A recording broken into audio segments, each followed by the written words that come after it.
isn't afraid to take on tacklers when you run, that kind of thing. Is that kind of a teachable moment for you in terms of knowing when to slide and protecting yourself? Yeah, no, it's tough. It's part of this game that no one likes to see.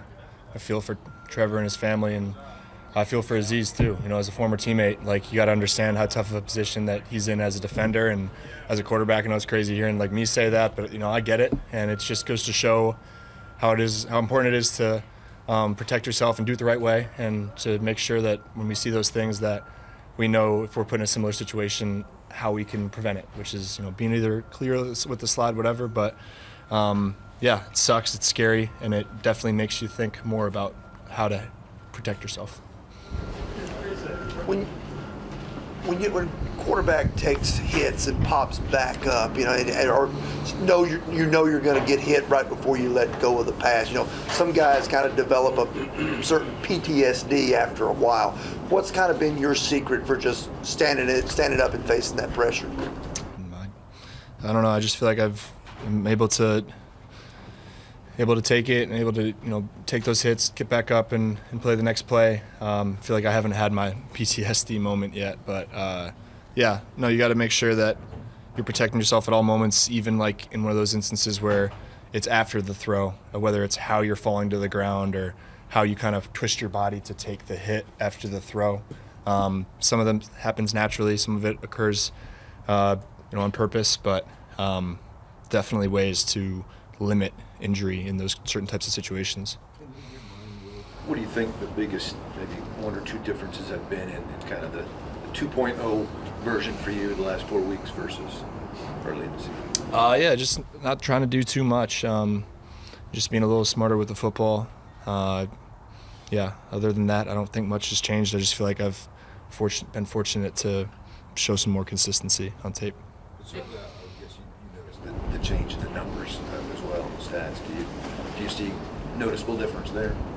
Yeah, I think I'm just overall looking at productivity and consistency of how I'm operating the offense, which I feel like is at a better level, so I feel a lot better about it. I think Westbrook has become a pretty prominent figure this year in the NFL with this whole 8-touchdown thing. What is it about him that's led to this jump in productivity in your eyes?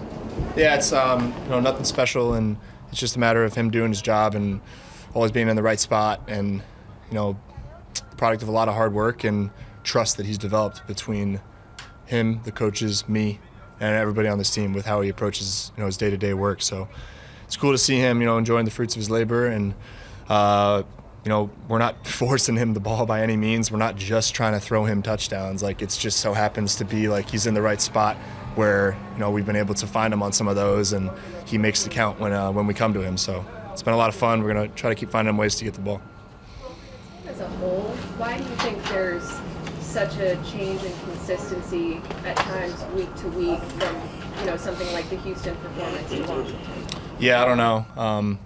Something that you can't have and expect to win games, and in this league, just we have to remind ourselves who we want to be, and I think that's what Coach's message has been to us the last couple of days, and to take us through the rest of this year is deciding who we want to be and bringing others along with us, and just what we put on tape this past week we know isn't indicative of who we are, and thinking about the things that might have come up from a process standpoint or from a mindset standpoint that might have shifted last week in some guys, and how they can pick themselves out of it and get it headed in the right direction. So it's on all of us to look internally and to look at our processes and how we're kind of looking at things from a week to week. I feel like I do a good job of, regardless of what happens, making sure that it's the same, but I think everyone needs to do a better job of just looking in and being that same guy every day.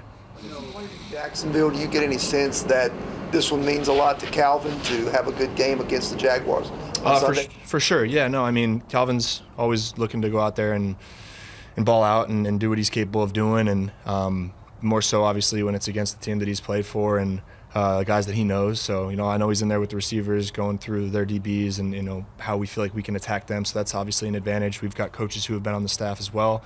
So they're looking for, some revenge too. So it's good to have that kind of little extra edge across the board. And anytime it's a division game, you don't really need that extra edge. So we're going to have it regardless. But definitely I feel like Calvin's feeling it this week for sure. And going like anybody wanted it to, but what do you think has to happen in the last 5 weeks for you guys to end feeling some positivity to end things? Yeah, I'm not going to attribute a win-loss column to that. I think it'd just be more how we handle ourselves and the type of ball we put on tape. Like, we obviously don't want anything like we had this past week, and if we can kind of keep building on what we had the couple weeks prior to that and that feel and that cleanliness on offense at least, and cleaning up everything else on the other sides of the ball, like we're gonna be okay, and we know that this is a big opportunity for us to develop as a team and to create and to continue developing our identity, and so we're gonna make sure that we do our best throughout these next few weeks to do that. You didn't feel like what happened in Washington took you down the hill that you had climbed. Why, in your estimation, didn't it invalidate some of the progress you made to go out and kind of lay the egg that you did?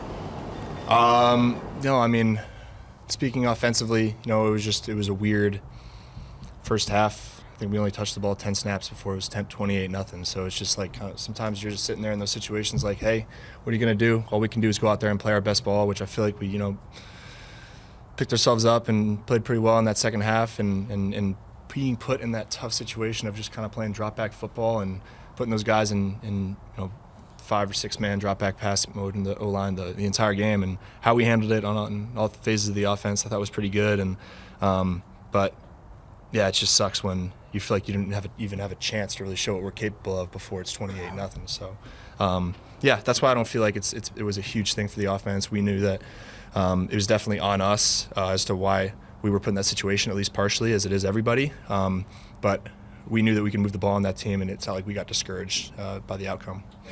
Going throughout this year, how has that relationship, okay, this week I want this up, I want that out, I want to go with this, like how has that relationship with Brian Callahan, like how has it matured, so to speak? Yeah, no, I mean, luckily he's smart enough to where that most of the decisions are made by him, and going through the whys and why nots of certain concepts or plays that we have up in a week has made me a much better player and a just much better reader of defenses and understanding of play calls. And I feel like at this point too, the last few weeks I've been able to step up and suggest a couple things which might get shot down, might not, but I'm at least comfortable to bring them to the table because we can have an open discussion about it. So that's been cool. I feel like at this point I just have a really good feel of what we're trying to get done as an offense and kind of what's been rolling for us and what we've kind of found is our certain bread and butter and niches. So because of that, I feel more comfortable coming to Brian with things, and I feel like we're definitely more candid in those types of conversations. What would you feel has been your biggest area of growth, over this season working with him? I think just continuing to see things and make the correct decisions. Compared to last year, I've spoke on it. Like, I just think my aptitude and ability to understand the coverage and understand why or why not a play might work for it, and how to get ourselves in the best answer. So still not 100% with it. A couple times last week where I just, a couple of coverages that they got me with some disguise stuff, but you're not always going to be right. And when you are in those wrong situations, it's what you're going to do with the ball to not, make it a worse situations, which I feel like I've done a decent job of. So that's what I'd say I've gotten better at. Calvin talked earlier in the week about, I guess it was in the fourth quarter, kind of a deep shot to Ridley over the middle was a little bit off. I'm just kind of curious to hear your point of view. Was that a situation where you kind of expected Calvin to keep going, or how did it look from your Yeah, it was difficult. I understand where he was coming from. I kind of flushed myself out of the pocket. It was a not ideal look for that play, and didn't have clear vision to it. Was trying to see him because as long as he got over Bobby, I knew I was going to be okay. And when he saw me out of the pocket, he kind of got in like scramble mode. He thought I was, because I had gotten flushed out, he was trying to reroute or do something. So that's what kind of put a pause in him. So it's unfortunate. I think if he keeps running, he catches that ball, and it's a big one. Thought I put a decent ball on him, but I can do a better job not being. I think he can just continue on that route, and we make that play. One more on notion of standing in against the hit. Are you a trash talker? If you take a hit, you still make the completion down the field to somebody? Do you let the rusher know, or do you engage in that banner or not? Sometimes, I mean, I'm not talking to anybody specifically. Mostly it's just like I'll get fired up and like, say something or whatever to get myself or my other guys fired up. But very rarely will I come at somebody personally, I'd say.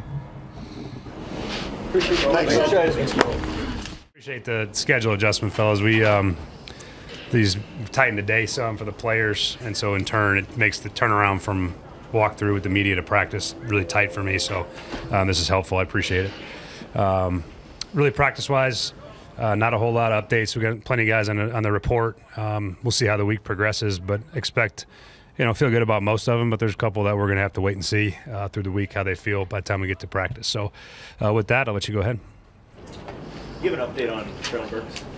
I do. I should have mentioned this probably before, but he went on IR with an ACL injury initially. It was a loose ACL that wasn't fully torn, and so they had to go to see some doctors and some specialists, and some weeks went by after he went on IR, but he eventually had to have ACL surgery. So he is out for the year, not coming back, obviously, with that surgery. So went to IR, had some tests and some further work done, and had to have the surgery. So the surgery was, I don't want to speak out of turn on the date, but couple weeks back probably. But it was from the time he went to IR to when it happened was also a couple of weeks. So kind of got lost in the shuffle there on the IR board. It's good to get Duncan back in the mix and you start his process. Yeah, he's coming back. Worked at practice today, so it'll be he's getting back with his feet underneath him, playing a little bit. So we'll see how he progresses through the week for sure. I don't know that he'll be ready for the game this week, but we're getting him back to work. Could that still be something that you consider? I know Nick's been holding it down for a couple of weeks now, but could Duncan, make some noise as far as that goes? Yeah, we're gonna see. He's got to feel good enough to do it. But yeah, I mean, we had some hopes that he'd be able to help us this year, and didn't last very long in that Buffalo game. Lasted a couple of plays. So we'll see. I think there's some if he's here and ready to play and he can help us, then we'll certainly put him in there to help us. As you look at punt return, what are your thoughts there? Yeah. Think Jaquan will get an opportunity again, or? Yeah, I mean, there's I won't give away all my information for you, but there's, we're looking at some things to see if we can get that better. Obviously, the ball on the ground is too much, and then we got to get that fixed and secured. So we're working through that process. Yeah. How frustrating is it? I mean, it's like, okay, you plug this hole, that one comes up, and you continue to have to bounce around and put out different fires. Yeah, truthfully, that's what it is every year, and to some degree. I mean, we just had more of them this year, I think, than we'd like to have. But yeah, it's certainly, you feel like you fix something and you're feeling good about a part of it or a phase of it, and then something else you got to try that comes up again, or something else comes up that's new. So those things are frustrating. Yeah, we'd like to find a level of consistency that allows us to play to our capability, which I don't think we've hit yet. So it does get frustrating that we fix one thing, something starts to play better, and then we have to address another issue. But truthfully, that's every season in all three phases. You're always sort of adapting and adjusting based on good, bad, injuries, etc. So that's sort of just how the NFL season goes. Just feels like we've had to do a lot of it. Julius Wood, by any chance? I wonder if he had any kind of explanation. No, I don't have any real comment on that. Those things are sort of out of my jurisdiction and wheelhouse. So that's a league matter. Given what happened to Trevor Lawrence, is that a teachable moment for you and your quarterbacks about having to protect themselves, sliding, that kind of thing? Yeah, every Friday we do our situational masters. Luke gets up there and Clint gets up there, and they do things from around the league, and that's one of the things that often comes up is for our quarterbacks. When they're on the boundary, running out of bounds, making sure that if you're going out, go out. Don't screw around trying to get an extra yard or two, because those things we teach and we point out, particularly when you're sliding too, when you're going to slide, get down. So those are all things that we use to teach any clips from around the league, and that certainly will be one of them, both for our offense and our defense, and just knowing when and where you can hit the quarterback and you can't, and that's all part of the game and within the rules, and we got to play within them, and so we do a good job of trying to make sure we know what those rules are. You want to avoid sacks and hits on the quarterback as much as possible, but sometimes they're inevitable. How much of a needed quality is it from a quarterback to be able to just get up from that and not be gun shy and still make the next play, as opposed to some of these guys that you see that get a little PTSD? Yeah, I think that's quarterback play. You know, you're going to get hit in the NFL.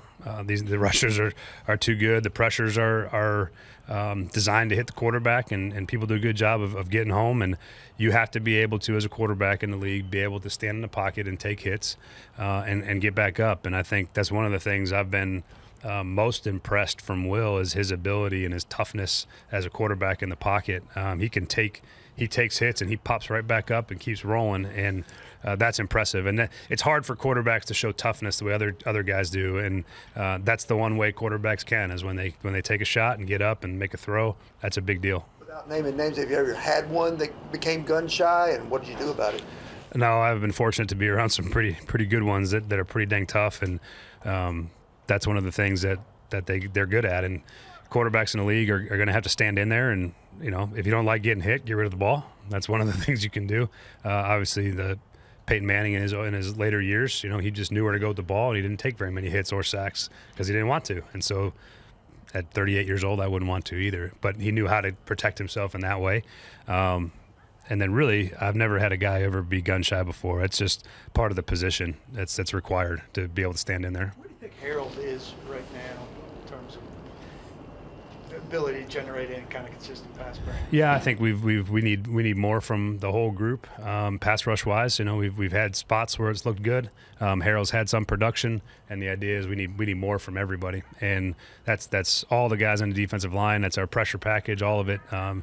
You know, just more pressure on a quarterback. And when we've pressured the quarterback, we've forced him into errors. The balls come up. We've forced interceptions. Those things are all things that we have to do more of to get the ball back and affect the quarterback, certainly. Why do you think those guys haven't been able to string together multiple weeks of consistent play, and that's been more up and down? It's hard to say. I think we've been really close a lot too. You know, there's been a lot of plays where the quarterback's just getting the ball out right as the contact's being made, and so those things don't get to show up as much. But I think we're pressuring, we're creating pressure, but we're not affecting it enough. And I think we're consistency wise, from top to bottom, I think as a football team we got to be better. I don't think there's any one area that can say they've played consistently enough. And part of the reason why we are where we are is that consistency from game to game and down to down. So I think it all needs to be more consistent from top to bottom.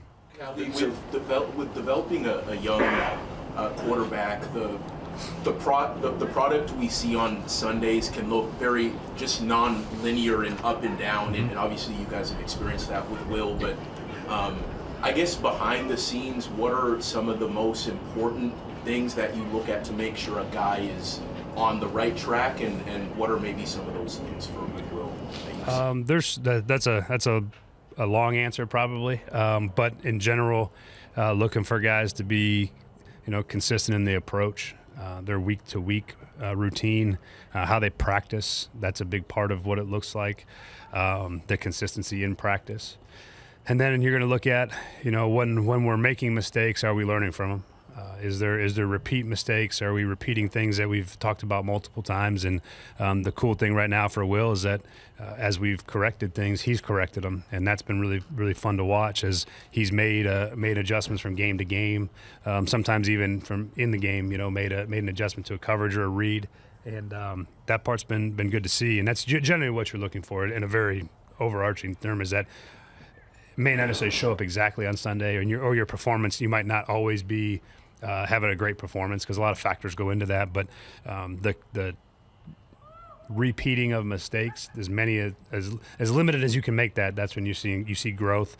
And then taking some coaching, for example, you know, Will throwing a ball away on a first or a second down if you're kind of imminent to a sack and save us the loss. Did that a few times. He's been sliding a lot. Those are when he scrambles. Those are all things that you see in the growth in the game, and that's just an example for us for what Will's going through progression wise. So it's little things that sometimes not very glamorous either, but those are all things that tell us that he's taking coaching from practice to games and making improvements. So good for the most part in run D this year. After last week, though, do you sort of appeal to their pride to kind of bounce back from an outing like that? Yeah, I certainly hope so. pride is definitely a part of it. There's a professionalism involved with the expectation, and that was a game that should fuel us to be much better. We've been good. We need to not have a game like that. But sometimes that happens. Sometimes you get humbled in the NFL. Sometimes you get beat bad. And it's all about how you respond. And for us, how we respond this week is going to be critical. And that's our focus is bouncing back from a performance that wasn't good enough by our standards at any stretch. And we got to do a lot better. Brian, you talked before about quarterback development in the league and the rookie range scale and the way this works. Do you think guys are getting enough time to get evaluated when they first come in the league? I think there's two parts to that question probably, but ultimately you look around at the guys that maybe we're giving up on that are around the league that are playing decent football. There's just not a lot of patience for that, and development for quarterbacks takes time. And what happens is you get the one guy per class that jumps that progression. Even Joe Burrow wasn't Joe Burrow the first year he played before he got hurt. He was getting better and playing better, but he wasn't what he is now. But the Jaden Daniels and the C.J. Stroud and the guys that come on and immediately sort of clicks for them, and they're the offensive rookie of the year, whatever that is. There's also a whole bunch of guys that don't necessarily have the same situation, circumstances, setup that need the time to develop. And there is a part of that guys need time. They need to play. They need to get coached. They need to make errors. They need to improve. And so there's not a lot of patience for that in general, because there is the outliers. There's the one guy or two guys that hit the right way. But you see there's some pretty good quarterbacks, guys that are playing decent football that were sort of given up on by the teams that they were with. And I think that would prove that there probably is a patience part that gets neglected. A lot of times with special teams, like you see guys kind of cut their teeth there leading into positions on offense or defense. James Williams or Cedric Gray, are there guys that you're seeing do that? And if not, do you think like the problems with special teams inhibited that? No, I think that we're on that track right now with, Cedric's been playing a couple games now. James has been playing quite a bit. Bryce Oliver, I think, he's really stepped up and played well on special teams. And I think Bryce has a future as a receiver in this league. And that's where you start to see what guys are made of in a game day experience. And you get to see him make plays. I mean, my best personal example was Chris Harris Jr. Chris came into Denver as an undrafted free agent and played special teams and was phenomenal. And every time you make more plays on special teams, you look around and you go, we probably need to find a place for that guy somewhere else. And Chris turned into one of the best, nickel corners in football for a long time there. But he cut his teeth playing teams his first year. And that's an important part of player development, is those guys making plays on teams, playing on teams, and you learn how to play NFL football. So we got some young guys playing out there, and those guys have done a good job, and that's a part of getting them ready to go to the next role, more snaps at linebacker or whatever the position is. On the patience thing, when you needed an inside linebacker in a pinch on Sunday, you went to Gifford. Correct. Rather than to one of the young guys. Yep. Does that tell us about the patience and the progress of the young guys? Yeah, there's just it's not really a word, but it's a confidence that Gifford with the green dot, being able to make the calls and get everybody lined up. That's a lot to put on a rookie off the bench. But certainly there's going to be some opportunities for those guys to play, and they're going to have some chances that they maybe not would have otherwise had due to injuries. And they got to rise to the occasion and earn that trust and earn the right to be able to be the guy that goes in there when we need him to. So that's all a part of the process. Yep. Thanks, guys.